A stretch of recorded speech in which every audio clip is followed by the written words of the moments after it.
فیض العلیا میں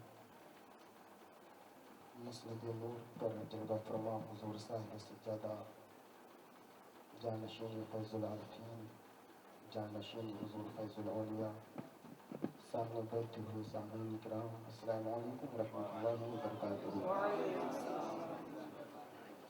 الحمدللہ الحمدللہ نحمدہ ونصلی علی رسولہ الکریم، اما بعد فاعوذ باللہ من الشیطان الرجیم، بسم اللہ الرحمن الرحیم۔ یا ایھا الذین آمنوا لا ترفعوا اصواتکم فوق صوت النبی ولا تجهروا له بالقول كجهر بعضكم لبعض ان تحبط اعمالکم وانتم لا تشعرون۔ صدق اللہ العلی العظیم وصدق رسولہ النبی الکریم ونحن على ذلك لمن الشاہدین والشاکرین والحمد للہ رب العالمین۔ بلند آواز کے ساتھ درود پاک پڑھیں۔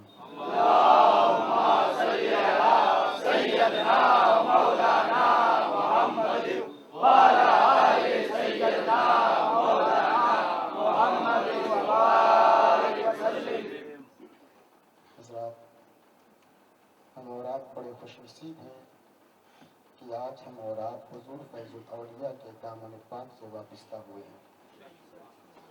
وہ عشق کی چنگاری جو فیض العارفین کے قلب و جگر میں سلطان الاولیاء، سلطان المشائخ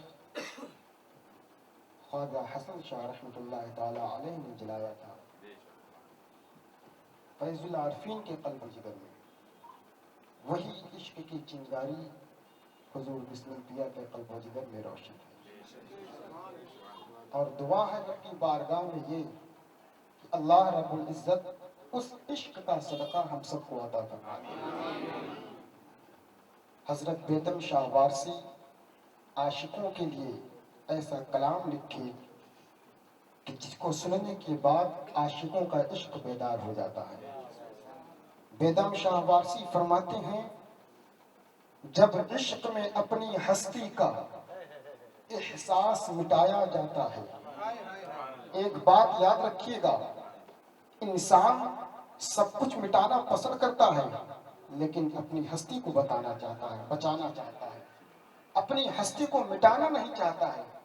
مگر دیوانگانے عشق جو ہوتے ہیں وہ اپنے آپ کو مٹانے میں لگے رہتے ہیں،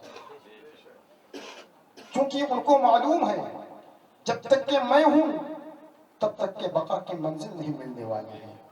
اگر بقا کی منزل ملنی ہے تو اس میں کو مٹانا ہوگا۔ اب اس میں کو کہاں مٹانا ہے؟ جہاں سے بقا کی منزل ملنی ہے۔ تو آئیے ہم اور آپ اپنے پیر و مرشد کی بارگاہ میں چلتے ہیں، اپنے پیر و مرشد کی بارگاہ میں آ کر اپنی تمام عنایت، اپنی تمام غرور، اپنے تمام تکبر، اپنی تمام ڈگریوں کو ان کے قدموں میں ڈال کر کے اپنی ہستی کو مٹا کر کے بقا کی منزل کو پا لیتے ہیں۔ جب عشق میں اپنی ہستی کا احساس مٹایا جاتا ہے، پھر جس کی تمنا ہوتی ہے ہر شے میں وہ پایا جاتا ہے۔ اے راہ محبت کے رہرو افسوس نہ کر ناکامی پر، اے راہ محبت کے رہرو افسوس نہ کر ناکامی پر، منزل تو مل ہی جاتی ہے جب خود کو مٹایا جاتا ہے۔ منزل تو مل ہی جاتی ہے جب خود کو مٹایا جاتا ہے۔ یہ اپنے چاہنے والوں کو کچھ اس طرح تڑپاتے ہیں، یہ اپنے چاہنے والوں کو ہر کسی کو نہیں تڑپاتے ہیں۔ ایک مخدوم جس خادم کو نوازنا چاہتا ہے، ایک پیر جس مرید کی عظمتوں کے چراغ کو روشن کرنا چاہتا ہے، اس کو پہلے آزماتا ہے۔ یہ اپنے چاہنے والوں کو کچھ اس طرح تڑپاتے ہیں، نشتر بھی چبھوئے جاتے ہیں مرہم بھی لگایا جاتا ہے۔ نشتر بھی چبھوئے جاتے ہیں مرہم بھی لگایا جاتا ہے۔ کہاں عشق میں گھومتے پھر رہے ہو؟ بیدم شاہ وارسی کہہ رہے ہیں، ممکن ہی نہیں ہے طے کرنا یہ عشق کی منزل کا رستہ۔ ممکن ہی نہیں ہے طے کرنا یہ عشق کی منزل کا رستہ۔ ارے منصور کی طرح عاشق کو سولی پہ چڑھایا جاتا ہے، منصور کی طرح عاشق کو